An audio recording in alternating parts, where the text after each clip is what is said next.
Hello, beautiful sisters and Cosmic Seed.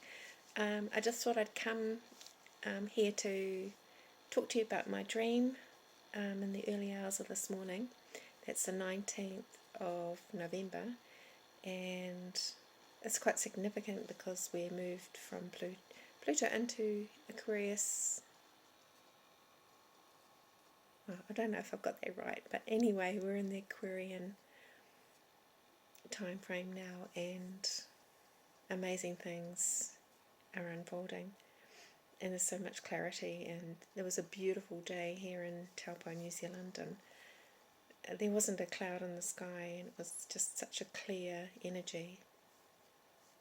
So my dream, in the early hours of this morning, I found myself as a single person working in an off-planet station. I wasn't sure if it was in a space station or on another planet, but I felt like it was on another planet. And I was going about my daily work. I had a home apartment there, and everything was all automated, automated robotic maids and chef, and all the food was supplied, and it was in a sachet form, like a tube, and it tasted incredible. It tasted like the actual food, and all my needs were met as I went about my daily work and business and research. And I had a message come through that two children had turned up in this place, two young siblings, a boy and a girl, and they were calling for me. They were wanting me to come and get them. So I went down to the visitor's entrance or portal and met with them, and I said, who are you? And they said, we are your friend back on Earth. We are her children. She sent us on ahead because things weren't good on Earth, and she sent us on ahead to be with you, and that you were to look after us until she could come and be with us. So I thought, okay, I'm a single woman. What am I going to do with these two kids? I don't know anything about kids. What am I going to do with these kids? So I thought, okay, I'll take them back to my apartment and see what I can do with them. I had no toys, no books, no children's books. I thought, well, where am I going to put them? I had no extra beds, nothing. So I thought, well, okay, it's getting late, so they need to go to bed, obviously. They're kids, right? They need to go to bed. So I had two big blankets, and I fashioned these blankets, holding on to, tying them up onto higher places, into hammocks. And the kids were unsettled, and they were crying for their mama. And I thought, well, what am I going to do? I can't contact her. I can't get her to read the stories. What am I going to do? So I bundled both of them into one hammock, and the hammocks were side by side, and I climbed into the other hammock, and we all went to bed at the same time, which was early for me, but I thought, well, okay, I have some motherly instincts somewhere. So I held their hands, both of them, as they climbed in together in fetal position together, spooning, and then I reached over and held their hands and just put my arm around them and remembered some childhood nursery rhymes, so I started singing to them, and they eventually fell asleep. And I thought, well, what am I going to do tomorrow with them? And I thought, I've got no idea at all. I didn't have any children food, didn't know what to do. So I got out of my hammock and I ordered my meals for the next day. So I ordered children's meals for them for the whole day. I thought, well, okay, the robots know what to do, I guess. So I'll leave it up to them because I've got to go to work. I've got research to do. So I programmed the robots to look after them the next day and to meet their needs. And so I got up early the next day and talked to them and explained that they'll be okay with the robots. And we had breakfast together. So I gave them the tubes, which were fruit tubes and tubes of toast, peanut butter and jam. So they took them, and they were very scared to take them. They'd never ever eaten like this ever before in their life, and they were hungry. They had no food for quite some time. So they did start sucking on the tubes, and then their faces were just pure delight, and they thought, oh my gosh, this is so amazing. This tastes like peanut butter and jam toast. And they loved it. And I explained that the robots would be looking after them for the day. And they will play with them and do what they need to do. And I'll be at work. And I'll come back later after work and be with them. So I did.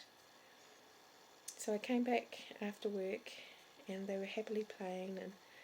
And the robots had found some suitable screen time for them to watch. The robots seemed to know what to do. I didn't. I had no idea. And then I thought, well, I need to contact their mother, who I briefly knew as a child. But we did have a connection. We had a special connection. We were childhood friends when we were only 8 or 9. We had a deep connection, and I thought, well, I'll try and contact her. And there was no way to contact her because things weren't good on Earth. And I thought, oh my gosh, I'm going to be looking after these kids for a while longer, I guess. And then something inside me said, try and contact her with your mind. And I was like, my mind? Okay, I'll give it a go. Okay, I'm a scientist. I can do these things, right? So I shut my eyes. The kids were happily watching something on the screen. And I shut my eyes and I reached out to her, called her name,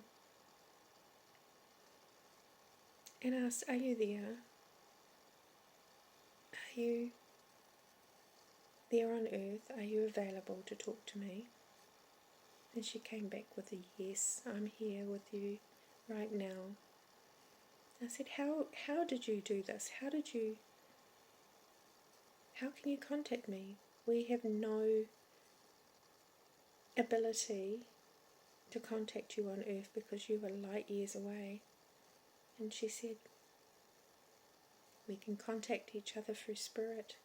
I am talking to you through spirit, through your mind, from my mind, and we can talk about what's going on right now in the current time. You have my children with you, and you are looking after them. I trust you to look after them and be with them. And then I spoke back to her and said, what do I do with them? They're your children. And then she said, it's okay. Just look after them. I'll be there one day. I'll be with them one day. I will come back. But not at the moment. I have work to do here on Earth, and it wasn't safe for them to be here. And I had an opportunity to send them on forward before me. And I knew that you were the right person. And I just connected with her, and we had our own telepathy going on, I guess you'd call it. And then I woke up, And then I thought, okay, is this a thing? Is this telepathy a thing? And so I asked Spirit, and I said, right, is this part of the new dimension that we are ascending to? Is this part of the 5th dimension and the 7th dimension? And Spirit came back to me and said, yes, it is. This is the new way to speak to each other. This is the way we will speak to you and you will speak to each other. We already have this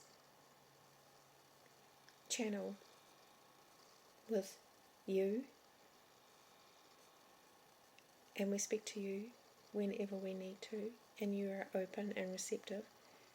But you will also be able to have this channel with other earthlings who are open and who are in the same ascension process, calling. And this was just so amazing. I thought, wow, this is where we're heading. We'll be able to think of a person, call them up, dial them up, and just say, hey, how are you? What would you like to talk about today? Or have a message for them, or send them love and healing. And we already are doing that. As light workers, we already are sending love. We get thoughts about people. We already are sending them light and love and sending them healing. But this is actually talking to each other, knowing what each other are thinking. This is happening. This is coming for us. And that's what the guides were telling me this morning when I woke up. This is what we are moving into. And thank you for listening to me tonight. And I'll pop this up on the Cosmic Seed. That's what my channel message was. And Dream. And thank you. Thank you for listening to me. Namaste.